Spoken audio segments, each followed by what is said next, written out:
मेरे बड़े भाग्य कि मुझे विनय करने का सौभाग्य कहाँ मिला? प्यारी जू के चरणों में। अहो भाग्य, प्यारी जू के चरणों में विनय करने का हमें सौभाग्य मिला। मेरी तो सब बन गई, तो बड़ाई क्या है? बड़े बड़े देवता, सुर, मुनि, ईश्वर कोटि के महापुरुष जिन भगवान श्री कृष्ण के चरणों की वंदना करके उनसे याचना करते हैं, वो प्रभु लाडिले श्याम सुंदर जिनके सामने याचना करते हैं, सीधे हमें उन स्वामिनी से याचना करने का सौभाग्य मिल गया। उन स्वामिनी जू से विनय करने का सौभाग्य मिल गया। मैं अपने मुख से अपने भाग्य की बड़ाई कर रही हूं कि मैं श्री स्वामिनी जू की भिखारी हूं, अन्य की नहीं। तो आपने श्यामा जू के चरणों में विनय करके क्या मांगा? यही कि और की तरफ कभी हमारी वृत्ति भी ना जाए, ये मांगना। जीवन बहुत थोड़ा है, कलिकाल की मलिन वृत्तियां बढ़ती चली जा रही हैं। इस जन्म में यदि हमें भगवत प्राप्ति नहीं हुई तो इस घाटे की पूर्ति किसी भी योनि में नहीं होगी। हमारे में साधन बल है नहीं, तो हम कृपा बल के आश्रित होकर कृपा सिंधु लाडली जू के चरणों की शरण में हो जाएं। श्रीपाद प्रबोधानंद जी महाराज कह रहे हैं, जो अपने अंग कांति से, सौंदर्य शोभा से जितनी ब्रज युवतियां हैं, उन सब के मान का मर्दन किए हुए है। ब्रजनो तरुणी कदम्ब मुकुटमणि श्यामाज बनी। जितनी ब्रज युवतियां उनमें मुकुटमणि हमारी श्री श्यामा जू है। और श्री मनमोहन, मुनि मनमोहन, सुमन मनमोहन, लालजू भी जिन मोहिनी प्रियाजू की मंद मुस्कान में बिके हुए हैं, ऐसे महामोहन अंगकारी जो रतिपति सहित करोड़ करोड़, रतिपति कामदेव, रति सहित कामदेव को करोड़ों को अपनी तिरछी चितवन से मूर्छित कर दे, वो लालजू महाराज हैं। और ऐसे लालजू को जो अपनी मंद मुस्कान में अधीन किए हुए हैं, लालजू बिना मोल के बिके हुए हैं, अखिल कोटि ब्रह्मांडाधिपति श्री मोहिनी प्रियाजू के एक इशारे पे हमारी तो बन गई। हम ऐसी श्री राधा किशोरी जू को अपने हृदय से स्वामिनी स्वीकार कर लिए, ये हमारी बन गई। क्योंकि अखिल कोटि ब्रह्मांडों का निर्णय करने वाले प्रभु हमारी प्यारी जू के अधीन है, और हम जैसे भी अपनी प्यारी जू के, हमारी बात बन गई। ऐसी श्री राधा किशोरी हमारे हृदय में स्फुरित हो, उनका दासत्व हमारे हृदय में स्फुरित हो। समस्त ऋतुएं हाथ जोड़े खड़ी रहती हैं। जिस समय वृंदा देवी की जरा सी इशारा वृत्ति मिली, वही ऋतु नौ निवृत्त निकुंज में अपना विस्तार कर देती। कभी शरद, कभी बसंत, कभी शिशिर, कभी हेमंत, कभी वर्षा। अद्भुत अद्भुत। एक और समस्त उज्ज्वलता को उज्ज्वलता देने की सामर्थ्य रखने वाला वृंदावन, जैसे प्रियाजू की रुचि हुई तो विविध ऋतुओं का विस्तार कर देती है, ऐसे ही जो प्रियाजू की शरण में हो गया उसके अंदर विविध सद्गुणों का विस्तार कर देती है वृंदावन भूमि। जो प्रियालाल को रिझाने वाले सद्गुण हैं वो वृंदावन प्रदान करता है, वृंदावन की रजरानी प्रदान करती है। उज्ज्वलतम महाप्रेममय। उद्देश्य और रुचि जब तक नहीं मिलती तब तक आनंद का अनुभव नहीं होता। माना कि आपने उद्देश्य बना लिया वृंदावन वास भगवत प्राप्ति के लिए, लेकिन रुचि आपके भोगों में है। रुचि भोगों में होने के कारण उद्देश्य की पूर्ति नहीं हो पा रही। उद्देश्य की पूर्ति न होने के कारण नित्य आनंद वर्धन जो वृंदावन के प्रभाव से होता है वो आपके हृदय में नहीं हो रहा। रुचि, लक्ष्य और रुचि एक होनी चाहिए। हमारा लक्ष्य है भगवत प्राप्ति, तो हमारी रुचि भी भगवत प्राप्ति में होनी चाहिए। भगवत प्राप्ति में रुचि कब मानी जाएगी? जब निरंतर नाम जप, अपराधों से बचकर, नामापराध से बचकर निरंतर नाम जप, वैष्णव अपराध से बचकर वैष्णव जनों का सेवन, धामापराध, सेवा अपराध, इनसे बच करके इनका सेवन करे तो रुचि बढ़ती चली जाएगी। और रुचि, जिसमें रुचि होती है उसी में मन आसक्त हो जाता है। अभी उल्टा है, एक बार केवल मन को थोड़ा मोड़ दो गुरु कृपा से, फिर तो हिया फिरे स्वार्थ आपने भजन गए फिरे बाह। यहां भजन पकड़ लेता है, बाहर साधक को प्रयास करके भजन करना पड़ता है, यहां भजन साधक को पकड़ लेता है। निरंतर स्मृति, निरंतर भगवत स्मृति यहां पकड़ लेती है। देखो, व्याकुलता बहुत कीमती वस्तु है। बड़े चैन से खा पी रहे हो, दिन कट रहे हैं, भला तुम्हारे अंदर ये रोना आ रहा है, एक जलन पैदा हो रही है, एक व्याकुलता पैदा हो रही कि दिन के दिन व्यतीत होते चले जा रहे हैं और मैं प्रिया प्रीतम को देख नहीं पा रहा हूं। ये व्याकुलता अत्यंत अनिवार्य है उपासक के अंदर। जैसे मुमुक्षुता ना हो तो चाहे वेदांत कंठस्थ कर लो, चाहे वेदांत दूसरे को सुना लो, पर आपको ब्रह्म बोध नहीं होगा। मुमुक्षुता, जितनी तीव्रतम मुमुक्षुता उतने ही शीघ्र ब्रह्मबोध। ऐसी जितनी व्याकुलता, जैसे भूरी सखी की हर पद में देखो रो रही, हर पद में व्याकुल हो रही। नाप के देखो अपने हृदय में थर्मामीटर डालो, व्याकुलता कहाँ है? भोगों की, धन की, मान की, जीने की, नाना प्रकार की विलासिता की, श्याम सुंदर प्रियाजू से मिलने के लिए व्याकुलता। भगवान व्याकुलता से मिलते हैं, चाह को, इतनी प्रबल चाह कि जिया न जाए, इसी को व्याकुलता कहते हैं। जब किसी को भगवत प्राप्ति की इच्छा प्रकट होती है, आवश्यकता प्रकट होती है, चाह प्रकट होती है, व्याकुलता प्रकट होती है, तो उसके हृदय में ना मिलने पर दुख होता है। भगवान के अंदर कोई चाह नहीं है। कई बार सत्संग में सुन चुके हैं, आपकी चाह ही भगवान के अंदर चाह बनती है आपसे मिलने की। आप जितना विकल होंगे उतने वो विकल हो जाएंगे आपसे मिलने के लिए। भगवान अमना है, आपका मन ही वहां जाकर भगवान का मन बनता है और भगवान के मन के अंदर आपसे मिलने की चाह पैदा, वो अमना है, वो अचाह है, वो पूर्ण काम है। भगवान का मिलना बहुत सुलभ है। भगवान किसी कर्म के फल से नहीं मिलते कि ये कर्म किया तो इसका फल हुआ भगवत प्राप्ति। भगवान चाह से मिलते हैं, व्याकुलता से मिलते हैं, रुदन से मिलते हैं। ये सारे कर्म इसलिए कहे जाते हैं कि तुमसे पाप कर्म ना बने, और जब पवित्र हृदय होगा तो भगवत प्राप्ति के मिलन की चाह प्रकट हो जाएगी, रोना आ जाएगा। भगवान मिलते हैं रुदन से, चाह से, व्याकुलता से, लालसा से। संसार के जितने भोग पदार्थ, अवस्था, स्थितियां, प्राणी, ये सब कर्म से मिलते हैं। जैसा आप कर्म करोगे वैसा पदार्थ मिलेगा, वैसे व्यक्ति का संयोग मिलेगा, वैसे ही सुविधा मिलेगी, वैसे ही असुविधा मिलेगी, वैसे ही आपको तिरस्कार, अपमान, जैसा कर्म करोगे। लेकिन भगवत प्राप्ति कर्म का फल नहीं है। धन की चाह, मन की चाह, मान की चाह, अधिकार की चाह, सब कर रहे हैं। मन की चाह, ये मिल जाए, वो मिल जाए। मिल रहा है क्या? मिलेगा उन्हीं को जो वैसे सुकृत वाले कर्म किए हैं। रात दिन सब चाह में ही फंसे हुए हैं, परंतु सबकी चाह नहीं पूर्ति होती। संसार की चाह से निराश होकर भगवान की चाह मात्र करने से भगवान की प्राप्ति हो जाती है। भगवान के मिलने के लिए, चाहे वो चांडाल हो, चाहे स्त्री हो, चाहे पुरुष हो, विद्वान हो, मूर्ख हो, भगवान ये नहीं देखते कि ये कौन है। बहुत सुंदर बात है। और भगवान ये नहीं देखते कि आज के पीछे इसका इतिहास कैसा रहा है। घोर पापी, निकृष्ट स्वभाव वाला या बड़ा पुण्यात्मा, संयमी, ये भगवान नहीं देखते।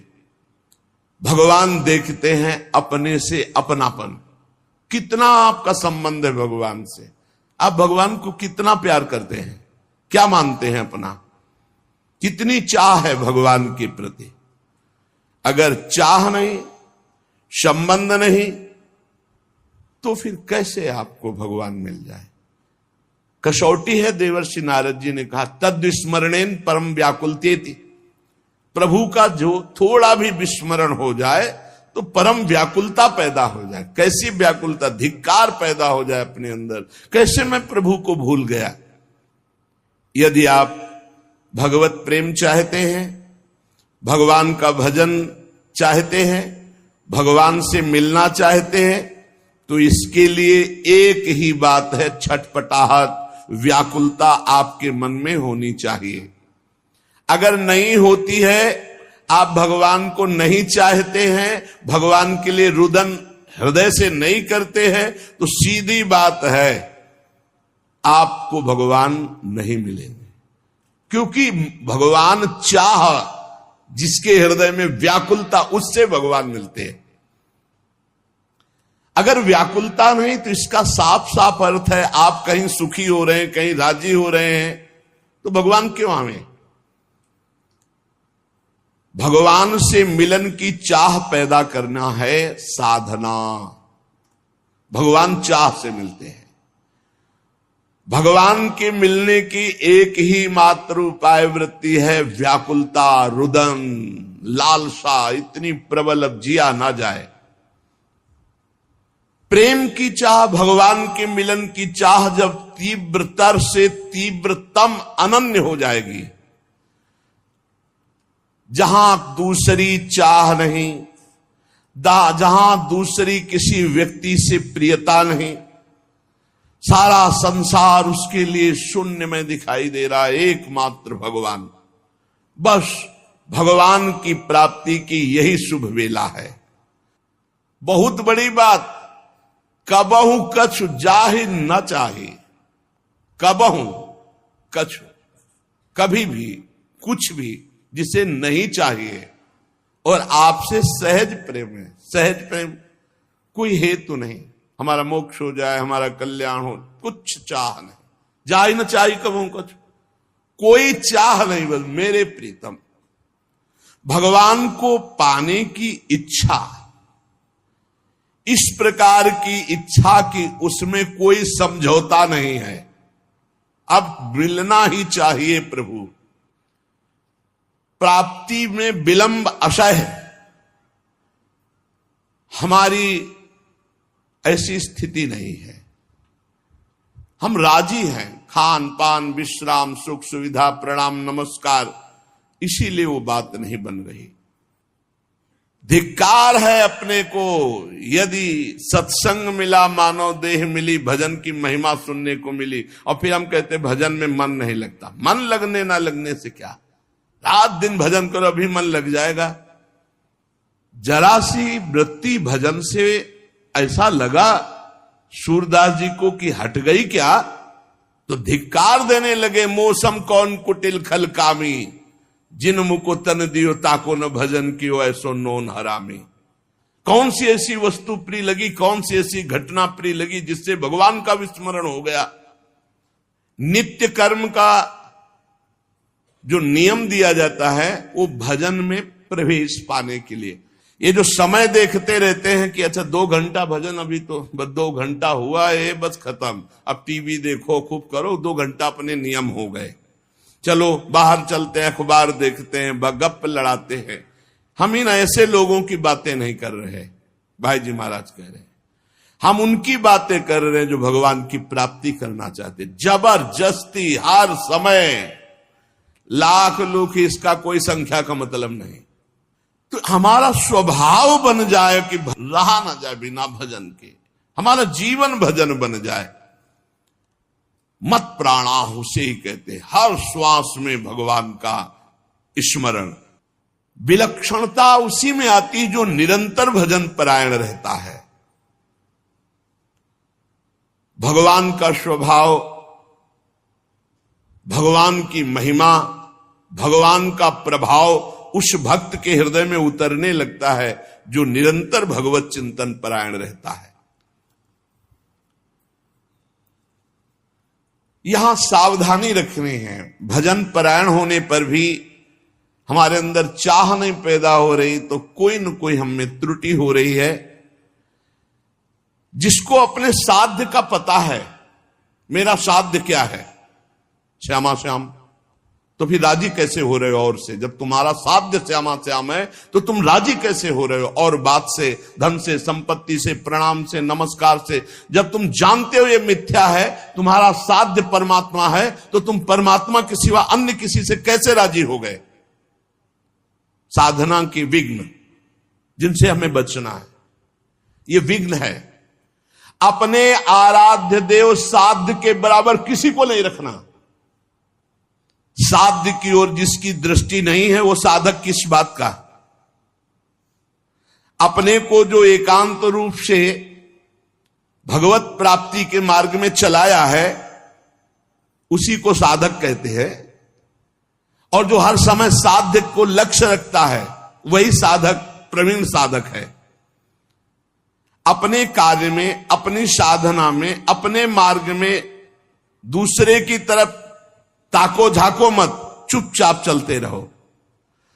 साधक को हमेशा ध्यान रखना चाहिए, हमें कभी लक्ष्य को भूलना नहीं है। हमारा लक्ष्य क्या है?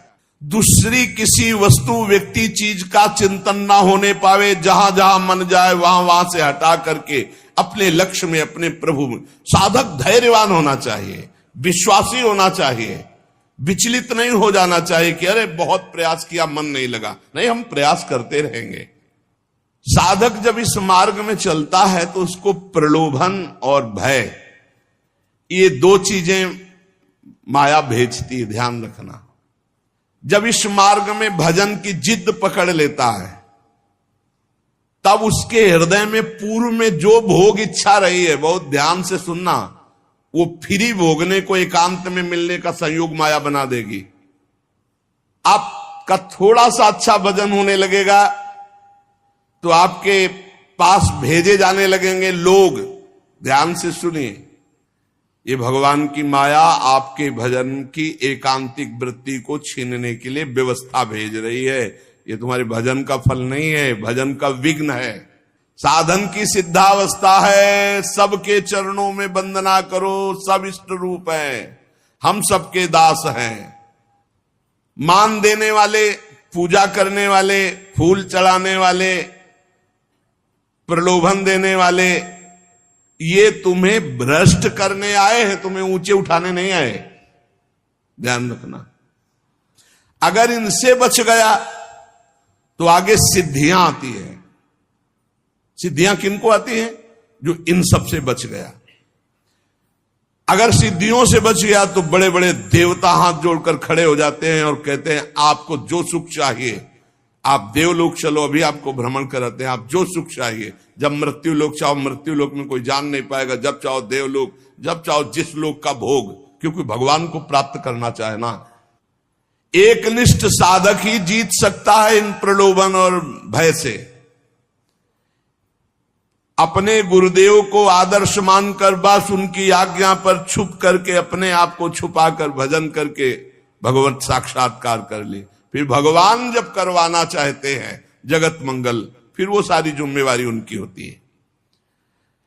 हमारा मार्ग कैसा है ये हमें केवल गुरुदेव से देखना है और किसी व्यक्ति से सलाह नहीं लेनी। ये चतुरता उपासक की। एक भी पूरे जीवन में अपना नहीं होना चाहिए, पूरे जीवन में और पूरे विश्व में कोई पराया नहीं होना चाहिए। समझ लो, जो सबसे परे सबसे भरे उसका सेवक कितना प्रवीण होता है। जब भजन सही होने लगता है तो फिर इसके बाद एक नशा चढ़ता है, तो उपदेश देने का मन शुरू हो जाता है। उपदेश लोगों को दे करके, अपने को श्रेष्ठ समझ करके वो भजन से उतरने लगता है।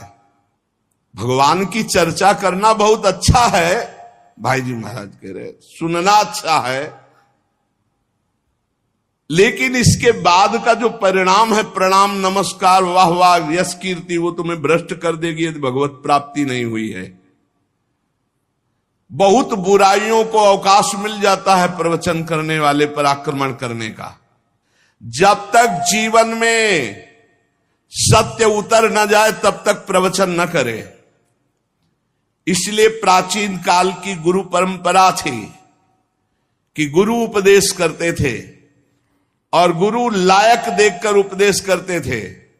उसे साधन बता दिया, पूरा जीवन साधन में लगा, सिद्ध हो गया, अब वो उपदेश करे।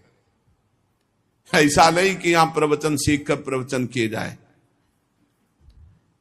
जो केवल प्रवचन तो कुछ नहीं रह जाता, रुपया पैसा मान प्रतिष्ठा ये सब, भगवत मार्ग का कुछ नहीं रह जाता पक्का।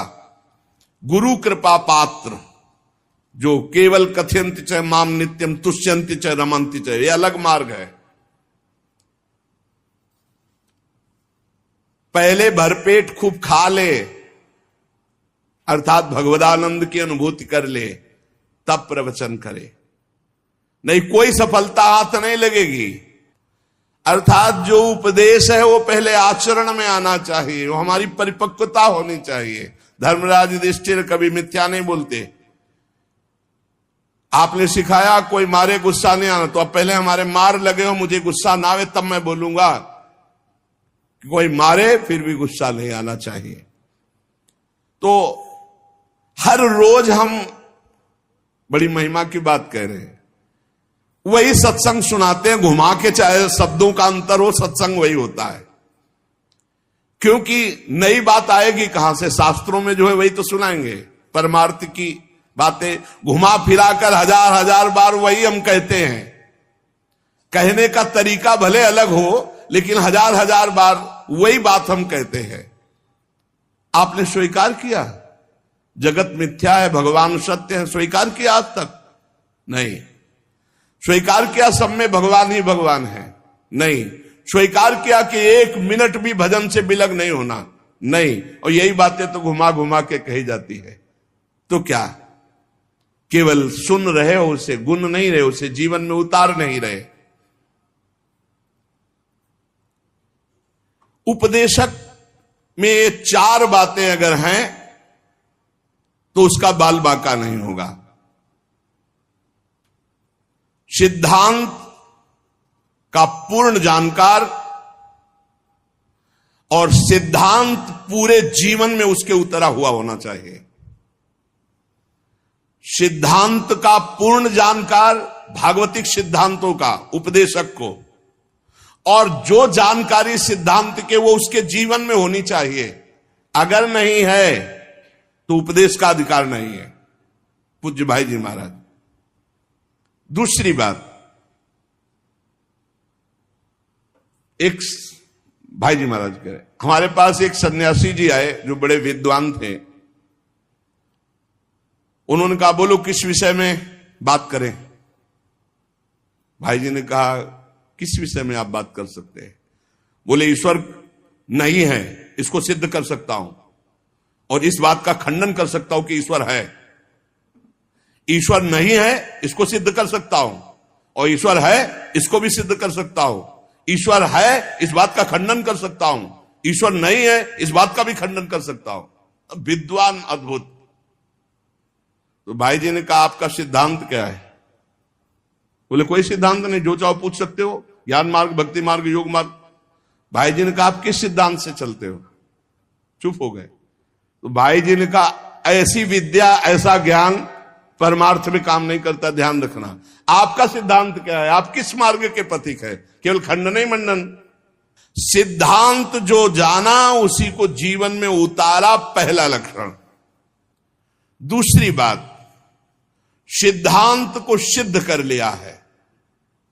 मतलब सिद्धांत सिद्ध, जैसे काम तो आसपास माताएं बहनें हैं लेकिन कभी काम वेदना नहीं, नाना प्रकार की भोग सामग्री लेकिन कोई भोग इच्छा नहीं, ये सिद्धांत सिद्ध पुरुष। उपदेश देने के लिए अधिकार। पहला जो सिद्धांत का पूर्ण ज्ञाता और सिद्धांत को उतारने वाला। दूसरा सिद्धांत उतार करके सिद्ध हुआ वो पुरुष कि अब किसी भी तरह से इसको विचलित नहीं किया जा सकता। तीसरा, अपनी जो अनुभूतियां हैं उन्हीं के अनुसार बोलना, मनमानी नहीं, शास्त्र सम्मत वो अनुभूतियां। प्रवचन के लिए भाई जी महाराज आज्ञा कर रहे हैं कि बहुत होश से शास्त्र सम्मत और अपनी अनुभूतियों से युक्त चर्चा वो होती है जिससे चित्त संसार से हटकर प्रभु में लग जाए। प्रभु का मनोरंजन, ये मनोभंजन का मार्ग है। भगवत मार्ग मन का भंजन करके जनमन रंजन भगवान में लगाने का है। चौथी बात, महापुरुषों को उपदेश, शास्त्र के सिद्धांत, स्वयं मान त्यागी, धन त्यागी, स्वार्थ त्यागी, व्यभिचार त्यागी, तब वो उपदेश का अधिकारी होता है कि जगत मंगल करने के लिए उपदेश। मान त्यागी, धन त्यागी, स्वार्थ त्यागी, व्यभिचार त्यागी, सिद्धांत को जानने वाला, सिद्धांत को मानने वाला, सिद्धांत को सिद्ध किए हुए और महापुरुषों के वचन, शास्त्र के वचन, ऐसे उपदेश किए जाते हैं। उपदेश देना पेशा नहीं होता, हम नहीं बोल रहे, उसमें लिखा हुआ है। आजकल उपदेश के प्रवाह बह रहे हैं, उपदेश की नदियां बह रही हैं। नदी कैसी? उपदेश ही उपदेश। जो महानता अपने हृदय में उसके लिए तपस्या चाहिए, साधना चाहिए, संयम चाहिए, गुरु चरणों में बैठकर वर्षों साधन, तब वो जाकर के। एक बार हम लोग ऋषिकेश में थे, भाई जी महाराज कहे, वहां झाड़ियों से एक महात्मा निकले। उनके शब्दों को व्याख्यान देने का तरीका नहीं था, पर ऐसे शब्द बोल रहे थे जो एक एक शब्द भगवत प्राप्ति कराने में समर्थ था। क्यों? रात दिन भजन में डूबे हुए हैं। जहां हम केवल बोलते हैं और करते नहीं, वो हमारा बोलना नाटक होता है। जैसे कोई आद्य गुरु भगवान शंकराचार्य जी का नाटक में स्वांग करे तो शंकराचार्य थोड़ी हो जाएगा। तो जहां हम केवल बोलते हो, हमारे जीवन में, हमारे आचरण में वो बात नहीं, तो वो नाट्य मात्र होता है। बोलना और आचरण में उतारना, तब लोक रिझाने की चेष्टा ना हो तो वो साधक का भजन बन जाता है। कथयन्ति च माम नित्यम तुष्यन्ति च रमन्ति च। इसलिए साधक अपने को छपवाने से बचे, छुपाकर जब तक भगवत प्राप्ति न हो तब तक गुप्त रहे, और अपनी वासनाओं की जितनी भी लिस्ट है उनको सामने रखे, क्योंकि जैसे भजन बढ़ेगा हर वासना आपके सामने पेश की जाएगी। जो जो आपकी पूर्व वासनाएं रही, भगवत प्राप्ति के पहले वासनाओं की पूर्ति का विधान बनता है। इसलिए हर वासना की पूर्ति के लिए जो विषय आए उसका त्याग करते चले जाओ। आगे सिद्धियां आएंगी, उनका त्याग करते जाओ। आगे देवता आएंगे, उनका त्याग करते चले जाओ। तब जाकर श्री भगवान आते हैं। हमारा रोना किसी से बंद ना होने पावे, किसी भी तरह हम राजी ना हो, तब हमें प्रभु की प्राप्ति। तो हम सत्संग सुनकर सावधान होते हुए भगवत मार्ग में नाम जप न छोड़ें, तो सावधानी बनी रहेगी। हर समय नाम जप करें तो इसी जन्म में हमें भगवत साक्षात्कार हो जाए। शेष चर्चा आगे। श्री राधा वल्लभ लाल की जय।